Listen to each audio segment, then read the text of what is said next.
Yeah, obviously, a really, really good feeling to win again. That goes without saying, and the way that we won, and I think the resiliency of the team. I think Idaho's really good. I think they're one of the best teams in the league. I think they are legitimately really, really good. And we're down one at half, and I thought we were playing well. I thought they were playing well. I walked in at halftime and said, guys, this is a really good college basketball game. It's what it is. Now we can play better. And I just thought that second half, I do feel like we took it up a level. It felt like we took it up a notch a little bit in a lot of different areas. And it's a great game, but to be able to eventually stretch it out to 8 to 10 points with 8 minutes left or whatever it was and kind of keep it somewhere around there, even though we didn't close it perfectly by any means. We had some turnovers and some foolish stuff. We did a pretty good job, and you can't go on the streak if you don't get the first one. And like I told the guys, you're only what your record says you're only what your record says you are if you believe it. And our guys don't believe it. I know our record's not good right now, but we really believe we can go on a run, and we believe that we're one of the best teams in this league. So we have to go out there and prove it. But that was a great start tonight. Coach, I asked Brock about this in his past. It was a physical game throughout, especially with offensively through defensively, especially on the paint within those guys like Brock, and then with Egan coming in and getting a couple fast fouls within it. Was that a mindset, or did you know that coming into this game? Oh, yeah. With it being a physical game from Idaho? Well, that, and then, one of our things strategically is that, you go back, you watch the games, NAU, whatever it is, and I really like our schemes, but and we've talked about this before, our scout mistakes have gone through the roof. We're making so many mistakes, and nothing that maybe you just notice watching film, but when you go back through and you grade it, we're making so many mistakes, and it's one of the staples of our program is detail. And then you can just blame the guys, or you can look at it as a coach and say, you know what, maybe we're too schemy right now. Maybe we got to simplify things a little bit. We're losing. Confidence is low. Anyway, you cut it, confidence is low.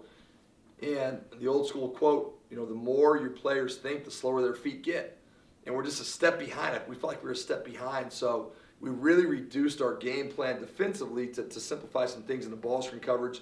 Did not double the post, to go into your question. And we're really good at doubling the post, but what happens is it will create rotations, and this is a team that they lead the league in three-point attempts. Over half their shots are threes. Now tonight, 32 to 64. Now they took some late ones too, but they take a million threes, and they can make them too, by the way. So I thought that, hey, we're going to fight them in the post. It's going to be physical. We're going to have some foul trouble, and that was kind of the plan. I thought our guys did a good job of executing that and limiting the damage. They'll take 45 threes if you let them, and so I thought we did a good job of that. Talk about Brock's performance. Brock, especially for being out there for, it looks like, 31 minutes, crucial minutes, especially during late game. Even we talked about last game, talking about those situational rebounding through it and making sure late game to keep up the lead and make sure they don't catch on to it. Just talk about Brock. Yeah, I thought he had a really good game. First half, I actually got onto both of our post guys at halftime because he had missed some opportunities a little bit in that drop coverage where our guards are able to go downhill to the big guy, Roberry. And they're able to go downhill. It's a 2-on-1, and I thought for the most part, Brock and Egan, we were making the right reads, getting to the big, and it's going to be a confrontation at the rim, and you got to finish.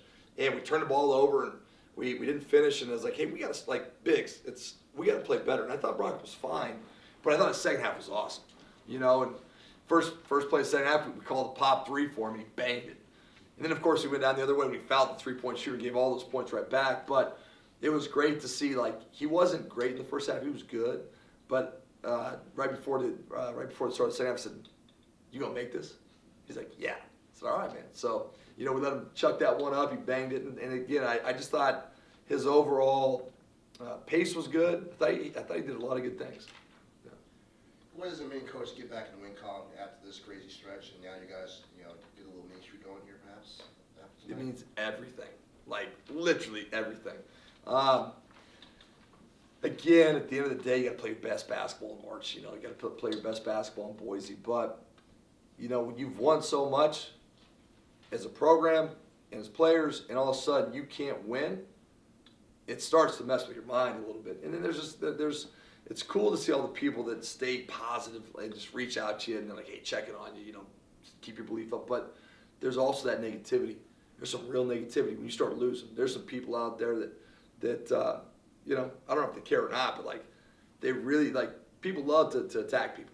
You know, social media, just crazy stuff like that. So our guys go through it. I showed an example of some stuff the other day, which was not at least at them, but it starts to mess with your mind.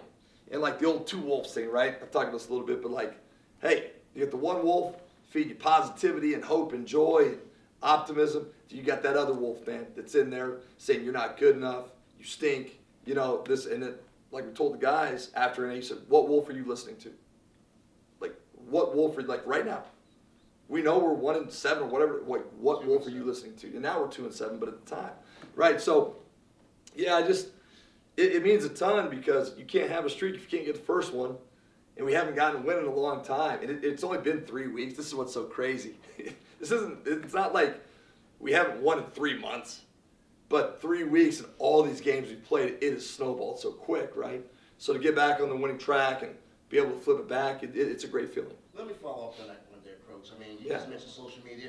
I mean, streaks like this are a good time to keep players, young players like your squad off of social media because obviously the talk, as I mentioned before, the talks were picking up after the streak you guys were on. Oh, yeah. So how do you motivate them to say, block that out and just focus on the task at hand? Because, you know, it seems the public opinion on social media weighs more these days than anything else. And, you know, especially for those who are play sport. You try to show them like they're heroes, like LeBron down the stretch. He shuts his social media off during the playoffs. I mean, it's all, yeah. Like he just detoxifies himself from social media. A lot of people do that, but at the same point in time, sometimes it's hard to maybe take it that far. But it's like, again, are you going to allow someone to just pump negativity into your mind, your heart, and your soul? Because if you do, like, you're not going to play well. You're going to have your mind all screwed up. Like, we have to understand we talk about the bubble. Like our locker room, it's the bubble.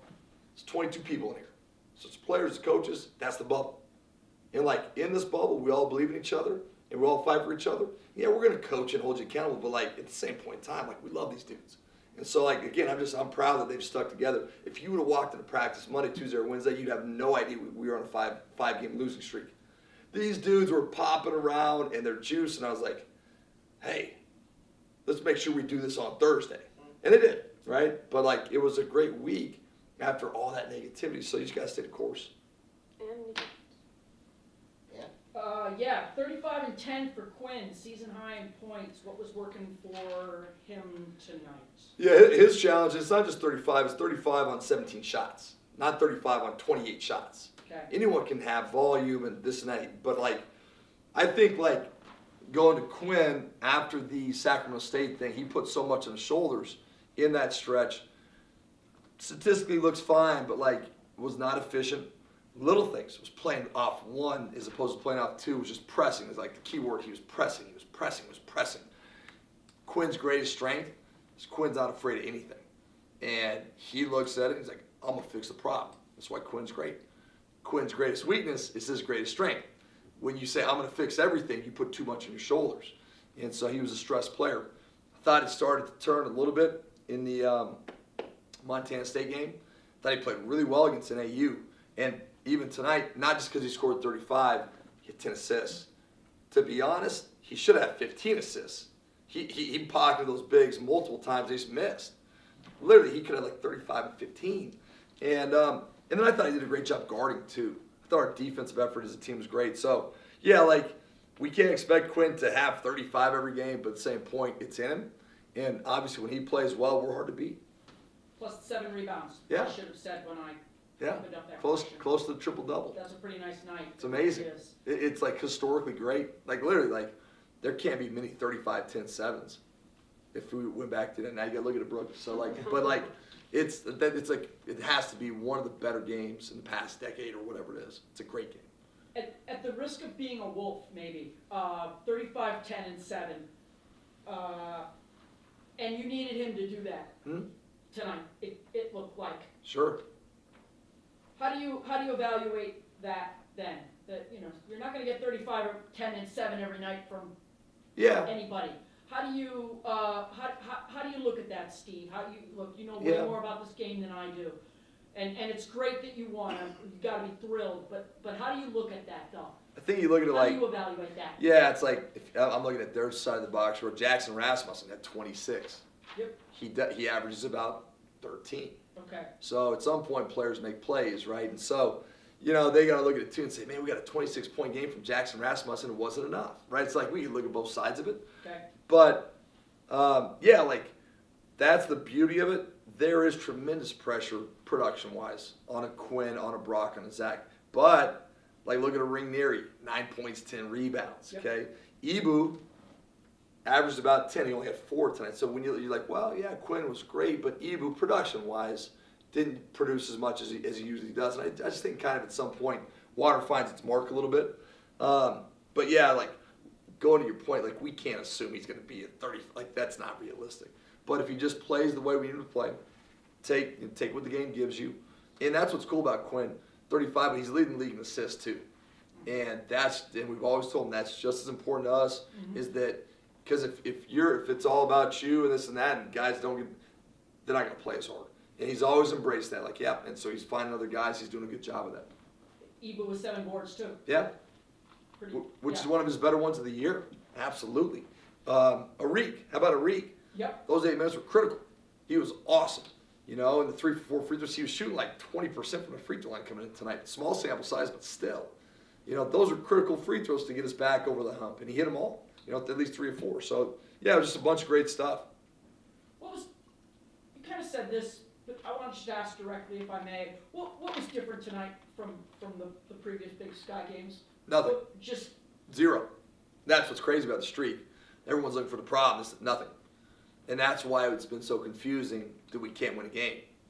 And you sit there as a staff, there's little things, like I said, they simplify the defense, little things. fewer mistakes. Let's get these guys playing a little free. So there's a little bit of that, but going back into the practice on Tuesday, you'd have no idea we lost 5 in a row. If you just went to that practice, man, these guys are probably 22-2, right? And so I think when you look at it, and you look at those last 5 games, and this was a close game tonight too. We've lost 5 games on the last possession in a row. I've never been a part of that in my entire life. I've been coaching for 22 years. We've had, how about this thing? We have 13 one-possession games this year. That usually takes 2 full seasons at least. Now, part of that is we haven't been quite good enough to stretch a game out, right? But we've also, if you've been tough enough to stay in the game, or you know what I mean? The margin for error in this league is so thin. And so, nothing's really changed. Walking into NAU on Saturday, I was like, we need to play well. But I was like, there's no way we don't get this done. Our guys in a great spot. We've had a great week of practice. Same thing last week. Great week of practice. We're healthy. We're fresh. We are going to go out there. and we played okay. We just didn't play good enough. But honestly, nothing's really changed. But we did play really well tonight, and we played really hard. Really hard. But that's what these guys always do. Nasim, any questions? Yeah, so to build off of that, 2-3 weeks ago, you guys was a close one, and the difference was you guys just didn't make a couple of shots. Yeah. You guys shot well today, Yeah. and it showed. Not even just well, you guys shot great. Talk about the mentality that the guys have to continue to shoot, even through slumps and games and all that stuff, just keep shooting, and the shots are going to fall eventually. Yeah, I think, the first thing, shoot or shoot, right? Shoot or shoot, and it's it's like I taught my son here, my son's a really good player. And so he's going to Wyoming next year. Last year, he started the year 1 for 21 from 3. 4%. And I said, look, bro, if you stop shooting, you can't play in college. You can't even play. Keep shooting. If it's a good shot, shooters got to shoot. And think about Zach Block through his career. He's had ups, he's had downs. He's one of the best 3-point shooters in the league. Hit some huge shots tonight. But he's had stretches where he's missed 10 in a row. Shoot, right? But the key to that, is it a good shot? And that's goes to the I'll be at probably about 11:30 tonight. It's about when I get to shot quality. I'll be sitting grading every single shot, and the guys see it too. As long as we take good shots, I don't complain about the result. You take bad shots, even when you make them, we have a problem. And our guys learn that, and then that's last year we led the country in field goal percentage. We're always right there. But part of that is our guys learn what a good and bad shot is. And then if it's good or bad, you got complete freedom to shoot it. So, yeah. And then lastly, the guys, Quinn and Brock, they basically said verbatim everything you said about simplifying the game. that's your exact message to them going into the game this weekend? Just the turnarounds, 48 hours. Yeah. Just keep everything simple.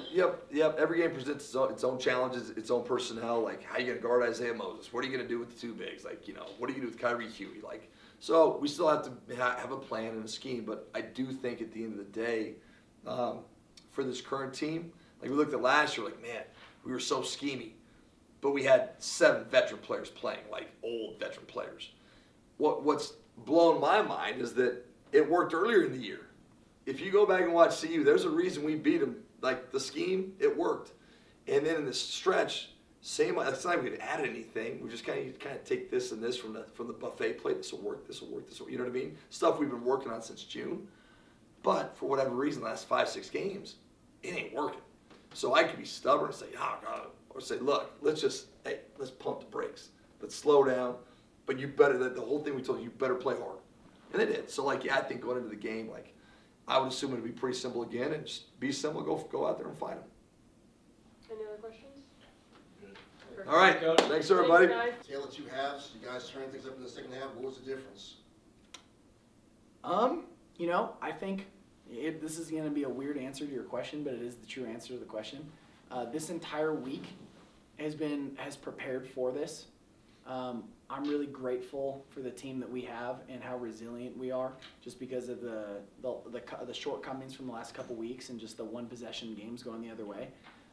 We have really prepared well. We had a couple team meetings, and all the guys really responded well, and I'm really proud of the team because we were able to do what we did tonight because of how we prepared this week. What did you guys do tonight that hasn't been happening during the losing streak in the previous Big Sky games? Maybe, other than Quinn scoring 35 points and 10 assists. I think, and honestly, stats aside, I think it was the winning plays.